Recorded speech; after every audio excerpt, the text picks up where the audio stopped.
아름다운 부부요, 행복한 부부가 되는 길 어떻게 말씀하고 있습니까? 오늘 말씀은 이렇게 얘기합니다. 그러나 너희는 각각 남편은 어떻게 하라 했습니까? 자기의 아내를 사랑하라 그랬어요. 자기 몸처럼 사랑하고 라고 했습니다. 아내를 자기 몸처럼 사랑하고, 한마디로 부부, 아내나 남편이나 자기 몸처럼 배우자를 사랑할 때 아름다운 부부가 될 수 있다는 말입니다. 뭐처럼 사랑해요? 자기 몸처럼 사랑할 때. 근데 이 자기 몸처럼 사랑하는 것을 남편만 자기 몸처럼 사랑하는 건 아니에요. 아내도 사랑하는데 이 출발점, 책임을 누구한테 줬습니까? 남편에게 둔 거예요. 자기 몸처럼 아내를 사랑하고 서로 남편을 사랑해야 되는데 이 시작을 누가 해야 되느냐? 누가 책임을 지고 해야 되느냐? 남편이 책임을 진다는 말입니다. 오늘 25절을 보면 이렇게 말씀하고 있습니다. 남편들아, 자기 아내 사랑하기를 주께서 교회를 사랑한 것처럼 그렇게 하고 주님이 우리를 위해서 교회를 위해 내어주신처럼 내어주는 사랑을 해라, 이렇게 말씀하고 있습니다. 여러분, 남편이 책임을 지고 사랑하는 상태, 이때에 아름다운 부부, 견고한 부부의 관계가 생긴다는 거예요. 자, 그런데 이 사랑의 책임이 누구한테 있다고요? 남편에게 있다는 것입니다. 남편에게. 여러분, 주께서 교회를 사랑한 것처럼, 주님이 우리를 사랑한 것처럼 그렇게 하라는 거예요. 여러분, 주님과 우리 관계를, 장차 새하늘과 새 땅 천국에 들어가는 관계의 백성을, 성도를 신부라고 하시고 우리의 왕노릇 하실 예수님을 신랑이라 비유를 한단 말이에요. 그 신랑 대신 주님이 우리를 찾아오셨어요. 오실 때 어떻게 하십니까? 조건을 보고 오시는 게 아니잖아요. 우리가 불러서 오는 게 아니잖아요. 아내가 요구해서 남편이 그때 내 어떤 사랑의 관계를 시작하는 게 아니고 남편이 책임을 지고 사랑을 해야 한다는 것입니다. 여러분, 예컨대 주님이 우리를 찾아오실 때 어떻게 해요? 우리가 잘못이 없을 때 찾아오는 게 아니잖아요. 우리가 죄와 사망 가운데 있을 때 주님이, 하나님이 세상을 이처럼 사랑하사 독생자 그 아들 예수를 보내심으로 주님이 우리를 찾아오셨다는 거죠. 그래서 여러분, 부부 생활은 어떻습니까? 갈등을 잘 풀어나는 게 아름다운 부부 생활이거든요. 갈등이 없는 게 좋은 부부가 아니라 갈등을 잘 풀어가는 부부가 좋은 부부란 말이에요. 생각해 보십시오. 각기 다른 언어, 문화, 정서적인 배경을 가진 그런 집안에서 자라가지고 부모를 떠나서 만났는데 같을 수가 있습니까? 이렇게. 예? 성경적으로 보게 되면 보통 오늘 현대인들이 못 살겠다라고 말할 때, 나 저 사람이랑 못 살겠다 할 때 가장 대표적인 이유와 원인을 뭘로 얘기하죠? 예? 부부가 보통 나 이제 못 살겠어, 그렇게 할 때 보통 뭐라고 얘기해요? 뭘 가지고 얘기해요? 예? 성격 차이를 가지고 얘기한단 말이에요. 그런데 여러분, 성격 차이 때문에 못 살겠다 그러거든요. 그러면 성격이 같은 사람은 존재할까요?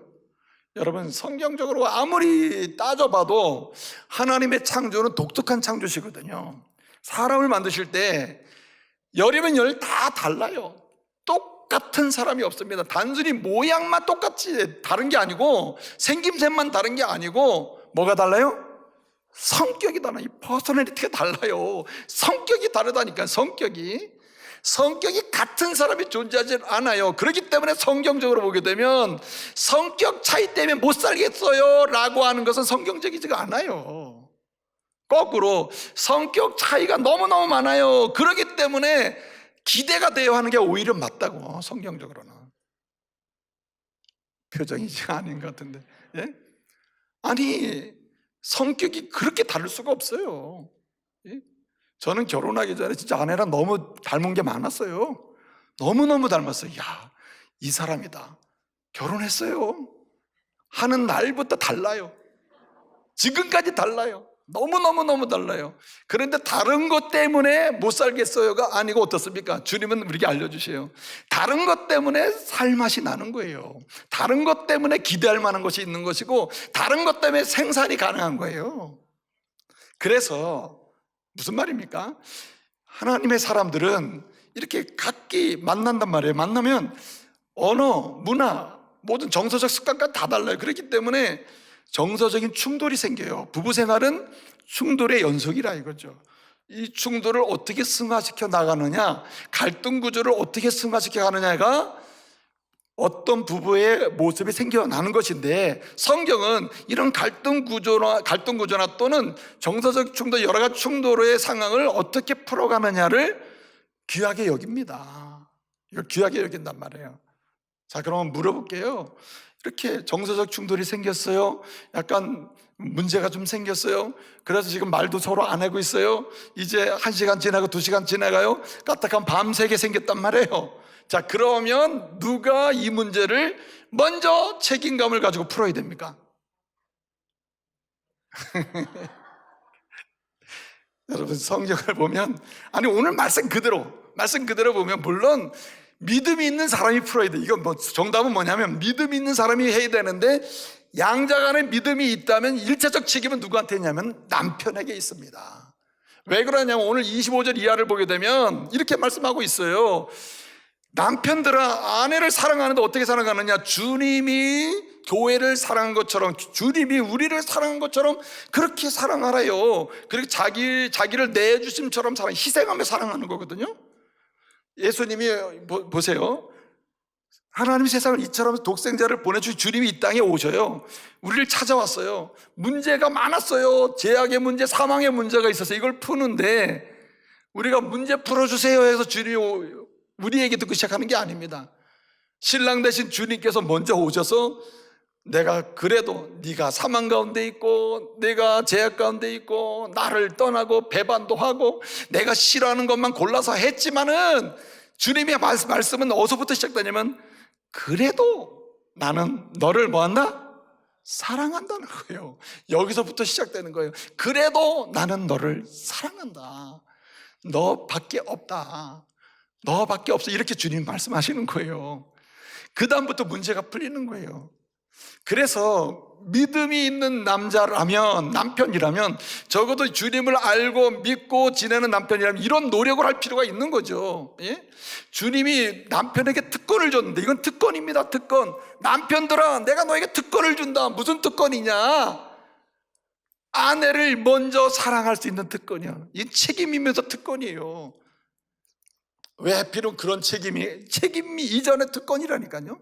그래서 뭔가 가정에 불편한 문제가 생겼을 때, 말 안 하는 상황이 생겼을 때, 서로 심각한 상황이 생겼을 때, 이 문제를 근본적으로 먼저 풀 책임은 누구한테 있느냐? 남편에게 있다는 말입니다. 그런 면에서 뭐라 그래요? 남편들아, 각각 자기의 아내를 주님이 우리를 사랑하신 것처럼 그렇게 사랑하라는, 제 몸처럼 사랑하라는 말입니다. 자기 몸처럼. 그런데 부부는 연합되어 한 몸이기 때문에 어떻습니까? 아내를 그렇게 먼저 사랑하는 건 자기 몸을 사랑하는 것 같다는 거죠. 우리 남성들 아멘 해보세요. 아멘. 내가 안 할 줄 알았어요. 근데 여러분, 이거 특권이에요. 특권. 근데 남편이 사랑의 책임감을 가지고 책임을 전가하지 않고, 난 못해, 당신이 찾아와서 시작하든지 나한테 먼저 용서를 구하든지, 그렇게 하면 할수록 어떻습니까? 굉장히 불편할 뿐만 아니라 문제가 풀려도 무기력해져요. 그런데 남편이 사랑의 책임을 가지고 먼저 이 문제를 풀어갈 때 어떻습니까? 누가 오시냐? 내가 힘들어. 남편도 힘들 거 아니에요. 그럼에도 불구하고 이런 사랑의 책임을 가지고 먼저 문제를 풀어갈 때 누가 보이기 시작하냐면 그리스도가 보이는 거예요. 그리스도가. 주님이 그렇게 우리를 사랑하셨구나. 그리고 여기에 순종하는 또 다른 모습이 나오게 되는 것이죠. 그래서 여러분, 이 남편들은요, 이렇게 사랑의 책임을 가지고 하고 싶은 마음이 안 생길 수도 있으나, 내게 주신 책임이며 특권이다 하는 이런 고백을 가지고 접근할 때 누가 보입니까? 그때 드디어 아내가 보이기 시작하는 거죠. 자기도 보이고 아내가 보이게 되는 것입니다. 그렇게 믿고, 그렇게 막 정말 싫은 상황에서도 그런 책임감을 가지고 문제를 풀려고 하면 아내가 보이는데, 베드로 사도는요, 베드로전서 3장 7절에서 이렇게 얘기합니다. 아내는 어떠냐? 아내는 연약한 그릇이다. 연약한 그릇이요 생명의 유업을 함께할 사람이요 그렇기 때문에 귀히 여겨라. 이렇게 여러분 오늘 본문 말씀은 바울이 에베소 교회 성도들에게 준 말씀이거든요. 바울은 결혼을 안 했습니다. 평생 독신으로 살았단 말이에요. 하나님의 감동으로 결혼도 안 한 사람이 이 하나님의 감동으로 이 말씀을 기록해서 우리에게 주고 있는 거란 말이에요. 네? 그런데 베드로 사도는 결혼을 했습니다. 결혼을 해서 장모도 있었죠. 성경에 장모도 등장하잖아요. 예? 장모를 굉장히 많이 아끼고 한 거 보면은 베드로 사도가 그 안에도 굉장히 아낀 것도 사실인 것 같아요. 그러나 어떤 중요한 것은 뭐냐면 베드로 사도도 이 부부 생활을 하면서 사도의 역할을 했다는 거죠. 부부 생활하면 사도 역할하는 게 얼마나 힘들겠어요. 그래서 그 부부 생활을 하면서 그는 깨닫고 말씀을 알고 그 다음에 말씀을 적용을 했을 겁니다. 그가 부부 생활하는 가운데 사도 생활을 하면서 내린 결론 체험을 통하여 성령의 감동으로 기록된 말씀이 베드로 전서인데 3장 7절에 그렇게 얘기하는 겁니다. 아내는 연약한 그릇이요. 여러분 그 연약한 그릇이랄 때 그 그릇은 질그릇을 가리킵니다. 질그릇 어때요? 잘 깨지잖아요. 자꾸만 건들면 기스가 나버리거든요. 그러니까 베드로는 아내는 연약한 그릇이다. 예? 이렇게 책임감을 가지고 보면 연약한 그릇이. 여러분 주님이 우리를 보실 때 우리가 어떤 그릇이냐? 연약한 질그릇이에요. 그냥 기스나고 깨지기 쉬운 사람들이란 말이에요. 네? 그런데 놀라운 것은 베드로가 이렇게 얘기합니다. 연약한 그릇인 건 확실하다. 그러니까 조심조심 다뤄야 돼요. 그런데 또 한 가지 뭐가 보이냐면 그럼에도 불구하고 하나님 앞에서 이 사람도 생명의 은혜를 입은 구원받을 사람이라. 하나님이 너무너무 귀하게 여기는 사람, 내가 귀하게 여기기 전에 하나님이 너무너무 이 아내를 귀하게 여기는 사람인 것이 눈에 띄는 것입니다. 그렇기 때문에 어떻게 여기라는 거예요? 귀하게 여기라. 귀하게.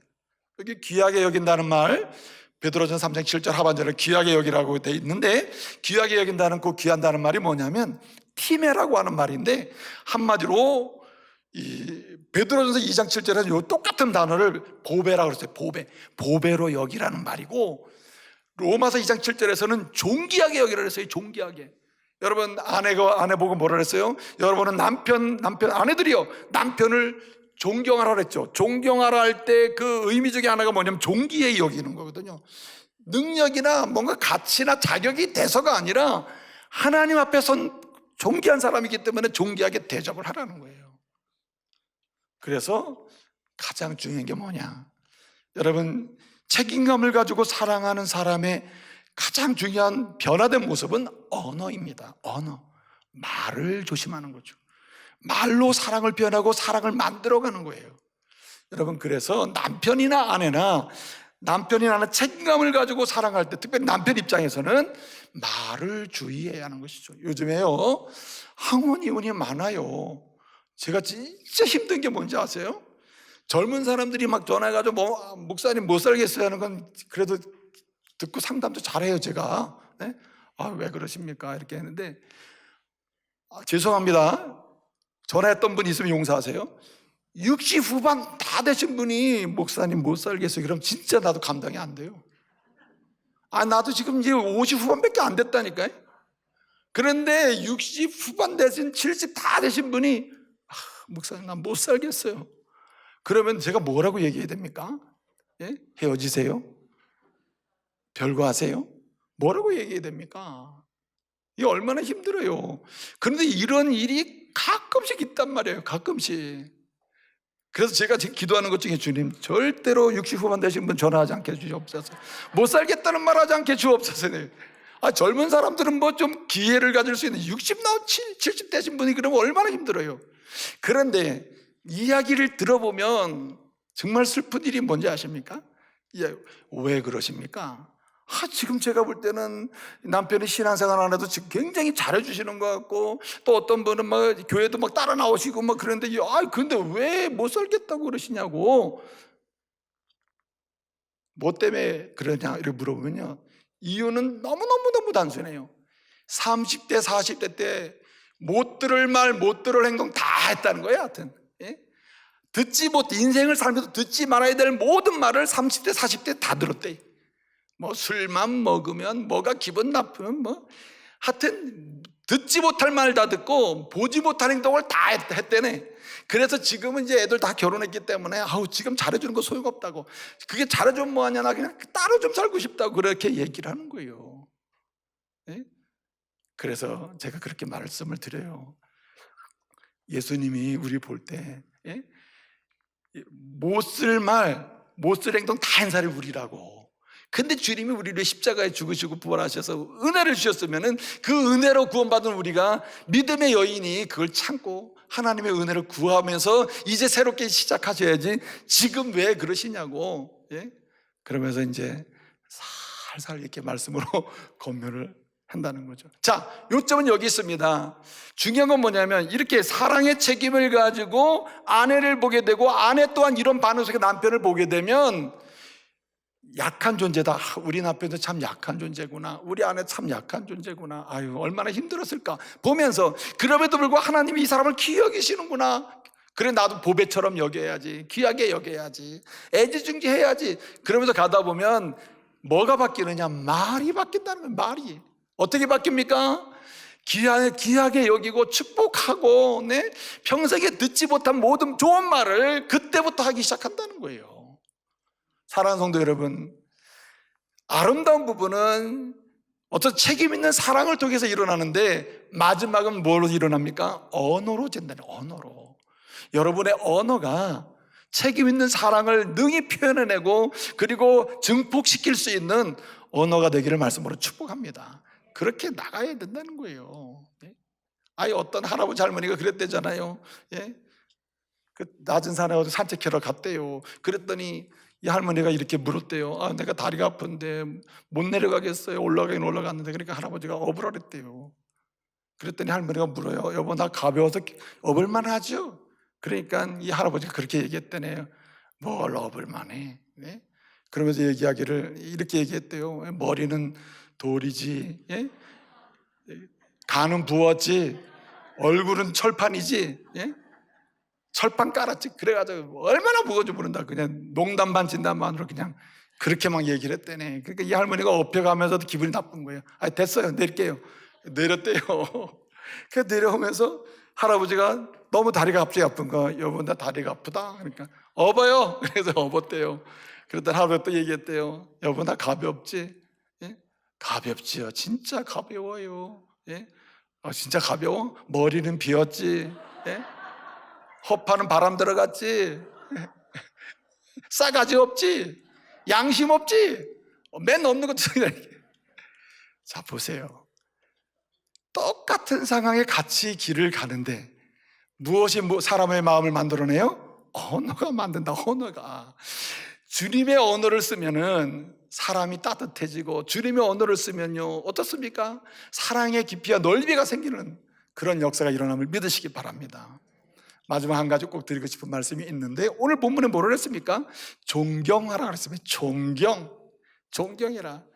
아내들이여, 아내는 남편을 존경하라고 했습니다. 본래 22절에서는 뭐라고 했냐면은 복종하라고 그랬어요. 복종. 그런데 오늘 보면 결론에서는 존경하라고 얘기해요. 존경. 여기 존경한다는 말이 바로 이 뭐랄까 포베타이, 이런 뜻이 포베타이라는 말이거든요. 이 포베타이라는 말은 어떤 거냐면 권위를 인정하는 개념이에요. 권위를 인정한다. 남편이 남편 역할을 얼마나 잘했느냐에 따라서 존경의 여부가 결정되는 게 아니라, 하나님이 나의 남편으로 주셨기 때문에 그 남편을 인정하는 것입니다. 그 다음에 아내로 주셨기 때문에 아내를 인정하는 거예요. 아내가 역할을 얼마나 했냐에 따라서 인정해 주는 개념이 아니고, 아내이기 때문에 아내를 인정하는 거예요. 남편이기 때문에 남편의 권위를 인정해 주는 것입니다. 여기 포베타이에서 뭐가 나오냐면 티메라는 말이 나와요. 여기 존경도 나오고, 그 다음에 무슨 말입니까? 여기 존귀함도 나오고, 다 나오는 거예요, 이게. 그래서 여러분, 존경에서 중요한 게 뭐냐면은 선한 것을 기억하는 거예요. 선한 것. 하나님께서 우리에게 주신 선한 것이 있거든요. 은혜가 있다. 은혜를 기억하는 것이다. 은혜를. 근데 여성은요, 본래 오래오래 과거를 잘 기억하는 은사가 좀 있잖아요. 옛날 얘기 많이 기억하잖아요. 남성 같은 경우는 뭐 몇 년 지나면 다 있는 점들이 모르고 지나가거든요. 근데 이제 남성은 다 완전히 기억에서 사라졌는데 여성은 그걸 다 기억한단 말이죠. 그 결정적으로 과거를 끄집어와서 얘기함으로, 그래서 뭐 어떻다는 얘기죠? 그래서 존경할 수 없다는 얘기거든요. 근데 성경은 그것을 허용하지 않아요. 그래서 여러분 보세요. 예수를 믿고 나잖아요. 아내로 인해서 남편이 예수를 믿었습니다. 예수를 믿고 나면 이 남편은 과거의 연약함으로부터 자유함을 얻어서 아내로부터 예수 믿기 전에 과거를 지적을 당하거나 다시 소환시켜가지고 얘기해서는 안 되는 거죠. 그런데 이제 아내 때문에 예수를 믿고 구원받았단 말이에요. 그래서 부부가 신앙생활을 잘 하는데 과거에 이 남편이 외도를 한 적이 있다. 한 10년 전, 20년 전에. 그러면 예수 믿고 나면 그걸 소환하면 안 되거든요. 근데 이 아내가 굉장히 좀 뭔가 강하게 뭔가 자기를 어필하고 하거나 자기의 주장을 관철시키려고 할 때 그 과거의 가장 치명적인 약점을 끌고 온단 말이에요. 끌고 오면 여러분 어떻게 됩니까? 남편이 그 모든 권위, 모든 인격 바닥을 치는 거죠. 바로 그냥 바닥으로 끌어내리는 거죠. 꼼짝 못하는 건 맞아요. 그죠? 근데 여러분 또 이렇게 얘기할 수 있어요. 남편은 왜 옛날 거를 가져와서 또 얘기하냐 이렇게 얘기할 수 있죠. 그런 남편 그러면 안 됩니다. 예컨대 과거에 외도와 같은 심각한 부부의 그런 순결함을 깨뜨리는 과거에 미약함이 있었다. 근데 예수 믿고 났는데 아내가 거론하지 말아야 그 얘기를 또 거론했다. 그럼 어떻게 됩니까? 왜 예수 믿고 났는데 또 그렇게 거론하냐면은 남편으로서는 그러면 안 되는 거죠. 왜냐? 이 외도라고 하는 것은 부부의 아름다움보다 근본적으로 치명적인 상처를 준 거기 때문에 사실 잊을래야 잊을 수가 없을 거예요. 그렇기 때문에 아내가 다시 거론하지 말아야 됩니다. 그럼에도 불구하고 이 약한 존재이기 때문에 아내가 거론해서 어떻게 됩니까? 남편은 초장에 잘못했다고 빨리 그래야 돼요. 아유, 생각할수록 내 잘못해 여보. 말도 하지 마. 내 가슴이 얼마나 아픈지 몰라. 내가 너무너무 미안하게 생각해. 당신같이 아름다운 여성을 두고 바람을 피웠으니 이게 남자냐? 나 예수 믿고 나서 제일 회개하는 게 이거다. 이렇게 바로 그냥 막아야지. 예? 또 왜 거론하냐면은 그게 안 되는 거죠. 근데 진짜 중요한 것은 아내가 그것을 잊어버릴 수는 없을 거예요. 단지 믿음으로 승화를 시킬 수는 있을 거예요. 그래서 아내도 믿음으로 예수 믿고 난 이후에 남편의 모습이나 아내의 모습에 대해서 다시 거론해서는 안 된다는 거죠. 그래서 중요한 게 무엇입니까? 남편을 존경하는 것 중에 일부러 존경할 요소를 찾지는 않아도 돼요. 그러나 남편을 경시하거나 경멸하거나 무시하는 언어는 쓰지 말아야 한다는 거죠. 그래서 여러분 사무엘하를 보게 되면 사무엘하 6장 이하를 보면 16절 이하를 보게 되면요, 거기 다윗이 법궤를 예루살렘 성으로 들고 올 때 상황이 있거든요. 너무너무 기뻐가지고 막 하나님 앞에서 막 춤을 추고 그리고 찬송을 하고 막 이렇게 상황이 벌어졌단 말이에요. 옷이 막 벗겨지는 상황이 됐어요. 그때의 성에서 밖을 내려다보던 그의 아내 미갈이 어떻게 했습니까? 심중에 다윗을 멸시했다, 경멸했다 이렇게 되어 있습니다. 이제 말씀을 마치겠습니다. 여러분, 이 시대는요 정말 어려운 시대가 됐습니다. 믿음의 부부임에도 불구하고 내적인 신뢰가 깨진 시대가 됐어요. 같은 공간에 있으나 사실은 심리적 이별 또는 심리적 이렇게 완전히 분리된 상태로, 이혼 상태로 있는 경우도 있습니다. 이런 문제를 우리 믿음의 가정들, 우리 중보교회 가정 속한 모든 성도들이 풀어가고 이제 아름다운 부부로, 행복한 부부로, 그래서 건강한 가정을 세워서 하나님 나라 확장에 주의 뜻을 이루는 역사에 쓰임받는 믿음의 가정 되기를 말씀으로 축복합니다.